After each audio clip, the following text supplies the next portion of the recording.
En la mañana del 15 de marzo de 1932, el hermano Marcus Wallman realizó sus rondas rutinarias por el ala de dormitorios del monasterio de St. Aurad en New Hampshire. El monje de 45 años había realizado esta tarea durante más de una década, comprobando que cada novicio se hubiera levantado para la oración matutina a las 5:30 en punto. Al llegar a la celda compartida por los novicios Basil Craig y Loras Finch, encontró la puerta sin llave, pero no recibió respuesta a sus suaves golpes. Al entrar, el hermano Wellman encontró a los dos jóvenes inmóviles en sus estrechas camas. A primera vista, la escena parecía tranquila. Ninguno de los cuerpos mostraba signos evidentes de violencia o forcejeo. Sus rostros estaban pálidos pero serenos, con las manos cruzadas sobre el pecho en un gesto que sugería oración. La celda permanecía en perfecto orden, sin muebles volcados ni pertenencias desperdigadas. 2 vasos de agua vacíos, aún con restos de líquido, reposaban sobre la pequeña mesa de madera entre las camas. La luz de la mañana se filtraba por la única ventana enrejada, proyectando largas sombras sobre el suelo de piedra. Basil Craig, el mayor de los dos, con 23 años, yacía en la cama más cercana a la ventana. Su cabello oscuro estaba pulcramente peinado y su hábito de novicio estaba arreglado sin arrugas. Loras Finch, de 21 años, ocupaba la cama cerca de la puerta. Su cabello rubio reflejaba la luz de la mañana. Ambos parecían haber muerto mientras dormían, con expresiones serenas e imperturbables. La temperatura en la celda era notablemente baja, ya que la calefacción del monasterio funcionaba mínimamente durante las primeras horas de la mañana. El hermano Wellman llamó de inmediato al padre Samuel Hendricks, segundo al mando del monasterio. El padre Hendricks llegó en cuestión de minutos y confirmó el fallecimiento de ambos novicios. La causa de la muerte no se aclaró de inmediato. Tras un breve examen, el padre Hendricks percibió un ligero olor a almendras en la celda, aunque en ese momento no pudo identificar su origen. La rutina diaria del monasterio se interrumpió abruptamente. El padre Hendricks reunió a los hermanos y novicios restantes en la capilla principal, anunciando que se había producido una emergencia médica que requería atención inmediata de las autoridades externas. Instruyó a todos a permanecer dentro del recinto del monasterio y evitar por completo el ala de los dormitorios. El anuncio creó una visible tensión entre los miembros de la comunidad, ya que las emergencias médicas eran poco frecuentes en el aislado monasterio. Varios novicios más jóvenes parecían particularmente angustiados, pues habían forjado amistad con el difunto durante las comidas y tareas compartidas. El monasterio de St. Alfred se fundó en 1887 como una comunidad benedictina dedicada a la oración contemplativa y las labores agrícolas. El edificio de piedra, construido en estilo neogótico, albergaba viviendas, una capilla, una biblioteca, un refectorio y varios talleres. El monasterio gestionaba una pequeña granja que abastecía la mayor parte de los alimentos de la comunidad, cuyos excedentes de verduras se vendían a los pueblos cercanos. La ubicación remota, accesible únicamente por un estrecho camino de tierra a través de un denso bosque, se había elegido específicamente para minimizar el contacto con el mundo exterior. A las 7:15 de la mañana, el padre Hendricks llamó a la oficina del sheriff del condado de Grafton. El sheriff Robert Mansfield llegó al monasterio a las 9:30 de la mañana, acompañado por el ayudante Charles Morrison y el único médico forense del condado, el Dr. Edwin Thorne. La ubicación remota del monasterio de St. Alfred, a 25 kilómetros del pueblo más cercano, había retrasado su llegada. El Dr. Thorne realizó un examen preliminar de los cuerpos. Observó la ausencia de heridas externas, la posición de los cuerpos y el persistente olor químico en la celda. Basándose en su evaluación inicial, sospechó de envenenamiento, pero no pudo determinar la sustancia específica sin realizar más pruebas. Los cuerpos fueron trasladados a la morgue del condado para realizarles autopsias detalladas. El sheriff Mansfield comenzó a entrevistar a los habitantes del monasterio. La comunidad estaba compuesta por 12 hermanos y 6 novicios, incluyendo al fallecido. La mayoría de las entrevistas arrojaron poca información, ya que el estricto horario monástico implicaba que las interacciones personales eran limitadas y estaban estrechamente supervisadas. Varios hermanos mencionaron que Basil Craig y Loras Finch habían sido novicios modelo, tranquilos y devotos en sus deberes. El monasterio seguía un horario diario rígido que comenzaba a las 4:30 de la mañana con la oración privada, seguida de las oraciones matutinas comunitarias a las 5:30 de la mañana. Tras un sencillo desayuno de pan y gachas, la comunidad se dedicaba a labores manuales hasta el mediodía. La tarde incluía periodos de estudio, oraciones adicionales y la preparación de los servicios vespertinos. Todas las comidas se consumían en silencio, con un hermano leyendo textos religiosos en voz alta. Las conversaciones personales se limitaban a breves intercambios durante los periodos de trabajo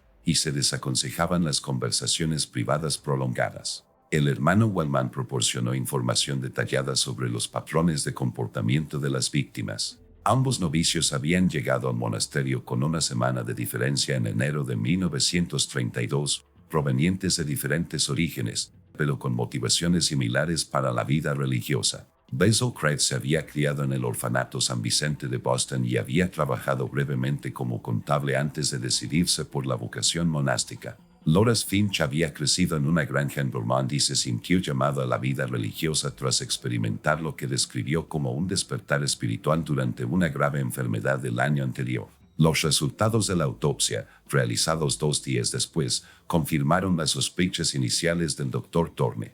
Ambas víctimas habían fallecido por envenenamiento con cianuro, administrado aproximadamente 8 horas antes de su descubrimiento. El informe toxicológico indicó que el veneno había sido mezclado con agua, probablemente consumido voluntariamente por ambas víctimas simultáneamente. El sheriff Mansfield amplió su investigación para incluir las rutinas diarias del monasterio y el acceso a posibles fuentes de veneno. El monasterio contaba con una pequeña enfermería abastecida con diversos medicamentos y productos químicos para la limpieza. El hermano Augustine Marsh, encargado de la enfermería, confirmó que una botella de cianuro de sodio, utilizada para limpiar la plata en la capilla, había sido extraída de su armario cerrado con llave. La llave de este armario estaba en manos de solo 3 personas, el hermano Mars, el padre Hendricks y el abad Thomas Grayson.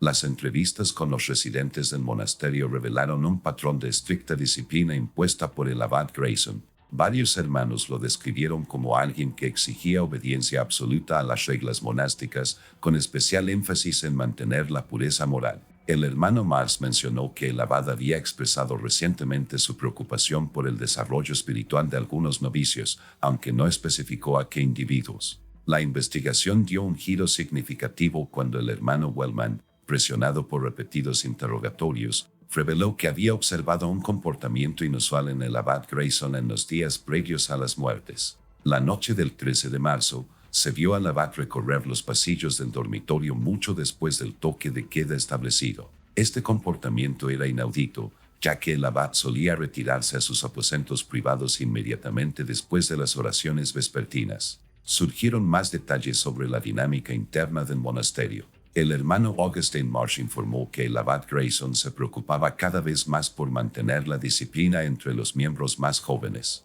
El abad había implementado restricciones adicionales en las últimas semanas, incluyendo largos periodos de silencio y una mayor supervisión durante las asignaciones de trabajo. También había comenzado a realizar inspecciones sin previo aviso de las pertenencias personales y las habitaciones, alegando que estas medidas eran necesarias para garantizar la observancia de los votos monásticos. Varios hermanos mencionaron que el abad parecía particularmente preocupado tras la llegada de los nuevos novicios. El hermano Marsh recordó una conversación en la que Grayson expresó su preocupación por la madurez espiritual de los candidatos más jóvenes y cuestionó si el proceso de selección del monasterio era adecuado. El abad también había aumentado su participación personal en la instrucción religiosa de los novicios, dirigiendo sesiones privadas, algo inusual para alguien de su posición. El sheriff Mansfield entrevistó al padre Hendricks sobre los procedimientos disciplinarios del monasterio. El padre Hendricks explicó que las violaciones de las reglas monásticas se solucionaban mediante la oración,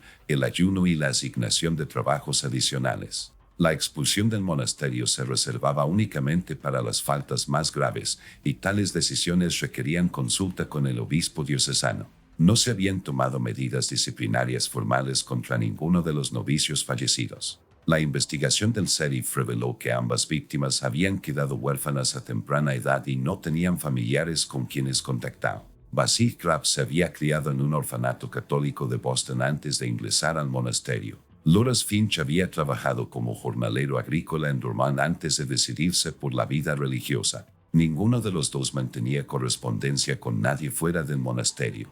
La evidencia física de la celda seguía siendo limitada. Los vasos de agua de los que se había consumido el veneno no mostraban huellas dactilares, salvo las de las víctimas. La botella de cianuro vacía fue descubierta en la sala de calderas del monasterio, parcialmente fundida, pero aún identificable. Este lugar era accesible a todos los residentes, pero rara vez se visitaba, salvo durante los meses de invierno para el mantenimiento de la calefacción. El 18 de marzo de 1932, 3 días después del descubrimiento de los cuerpos, el abad Thomas Grayson solicitó una reunión privada con el sheriff Mansfield.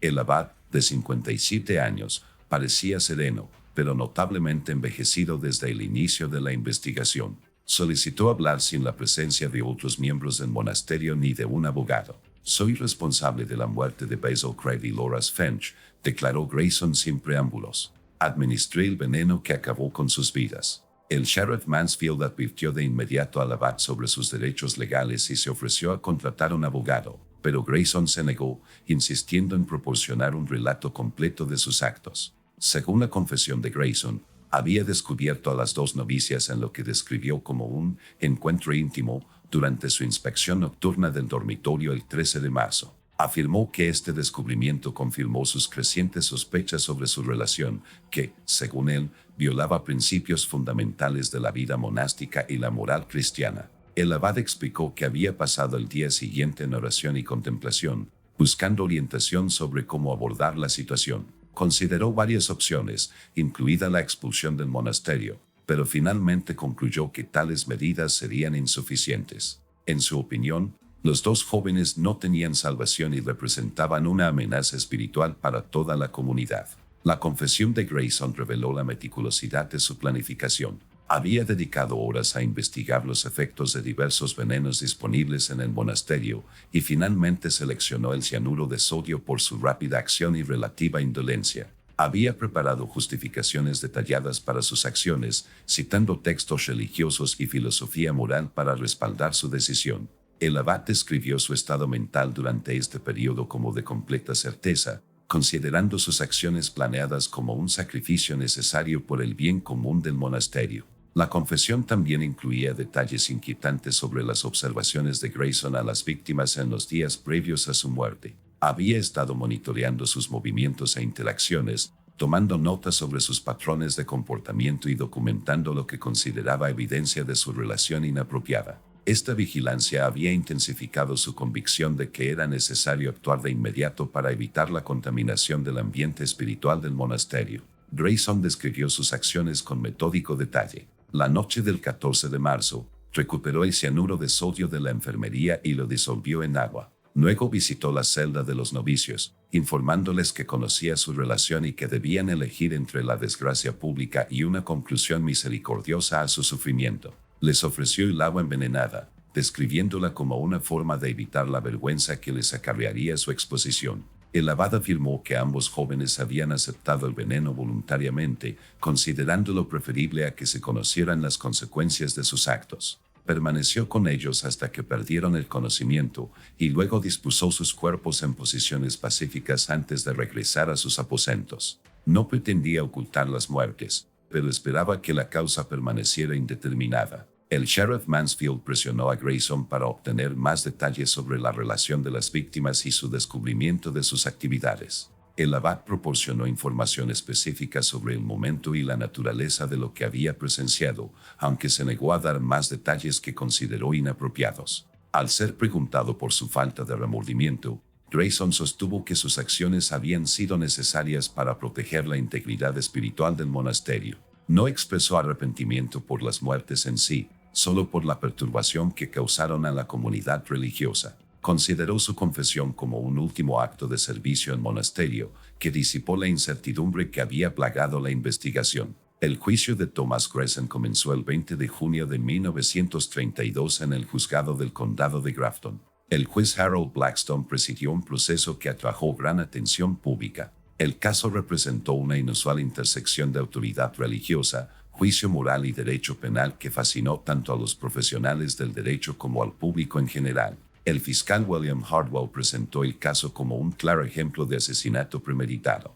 Argumentó que la posición de Grayson como abad le había dado acceso al veneno y autoridad sobre las víctimas, la cual había aprovechado para cometer un doble homicidio. La fiscalía enfatizó que las creencias religiosas no podían justificar el arrebato de vidas humanas, independientemente de las objeciones morales del perpetrador a la conducta de las víctimas. La fiscalía citó al sheriff Mansfield para que testificara sobre la confesión de Grayson y las pruebas físicas que respaldaban su relato. El doctor Turner proporcionó un testimonio detallado sobre los hallazgos de la autopsia y los efectos del envenenamiento por cianuro. El hermano Mars describió el inventario químico y los procedimientos de seguridad del monasterio, confirmando que solo Grayson tenía acceso sin supervisión al cianuro de sodio. El juicio atrajo una gran atención mediática, con reporteros de los principales periódicos de Nueva Inglaterra cubriendo el proceso. La sala del tribunal se llenaba a diario de espectadores curiosos, incluyendo a numerosos líderes religiosos profundamente consternados por las implicaciones del caso.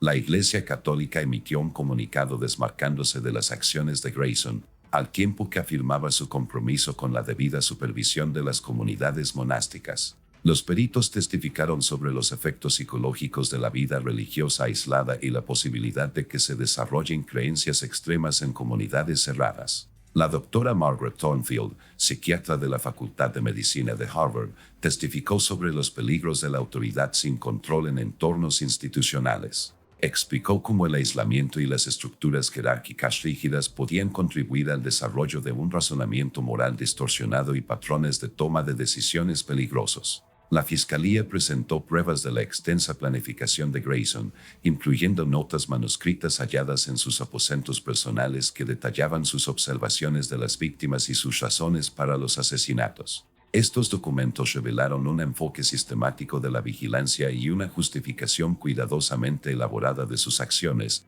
basada en su interpretación de la doctrina religiosa. El abogado defensor James Pemberton se enfrentó al reto de defender a un cliente que había confesado el crimen. Su estrategia se centró en establecer el estado mental de Grayson y las circunstancias extremas que motivaron sus acciones. Pemberton argumentó que el abad había actuado bajo una fuerte presión psicológica, creyendo que estaba protegiendo a su comunidad religiosa de la contaminación espiritual. La defensa presentó a varios testigos de carácter, entre ellos el obispo Michael Donnelly, quien supervisaba las operaciones del monasterio. El obispo testificó que Grayson había servido fielmente durante más de 20 años y nunca había mostrado signos de violencia ni inestabilidad.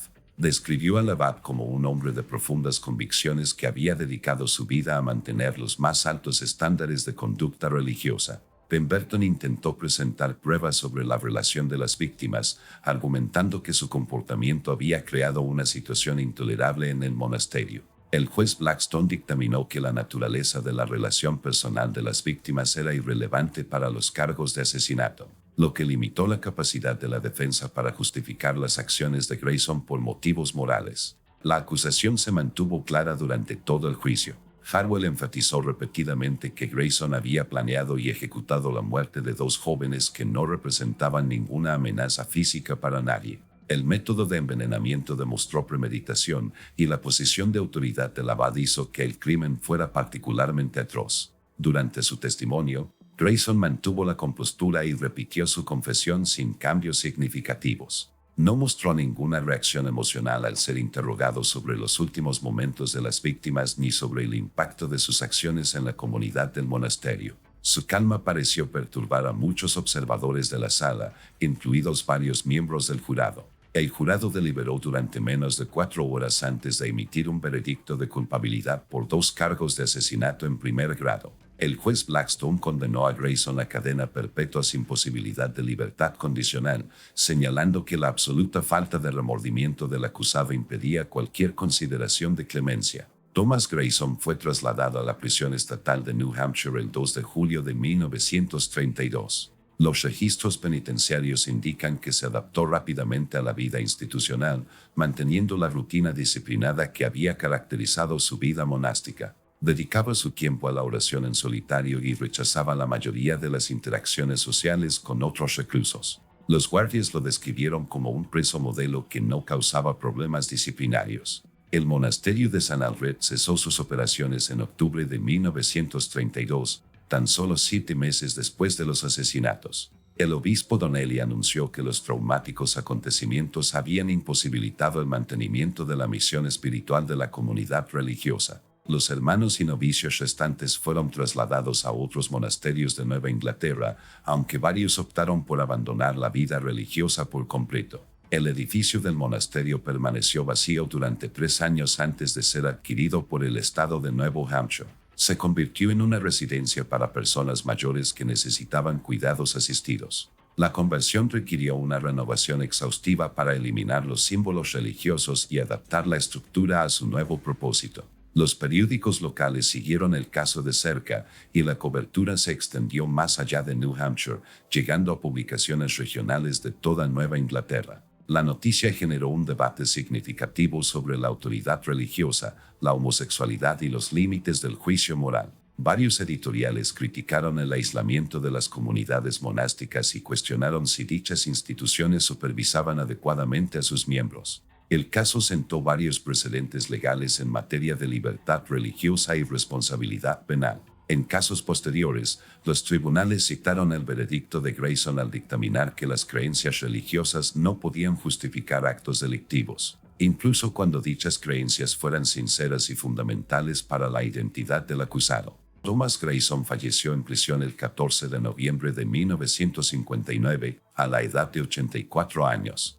Cumplió 27 años de su condena sin solicitar la libertad condicional ni apelar la condena. Los capellanes de la prisión informaron que mantuvo sus prácticas religiosas durante su encarcelamiento, pero que nunca expresó arrepentimiento por sus actos. La antigua propiedad del monasterio se vendió a promotores privados en 1978 y se convirtió en condominios residenciales. Los orígenes religiosos del edificio quedaron en gran medida eclipsados por las renovaciones modernas, aunque algunos elementos arquitectónicos permanecieron reconocibles para quienes conocían su historia. Los registros del caso se conservan en los archivos del condado de Grafton, donde permanecen accesibles para los investigadores que estudian las comunidades religiosas, la justicia penal y las actitudes sociales de la década de 1930. El caso continúa citándose en debates legales y teológicos sobre la intersección de la autoridad religiosa y el derecho civil.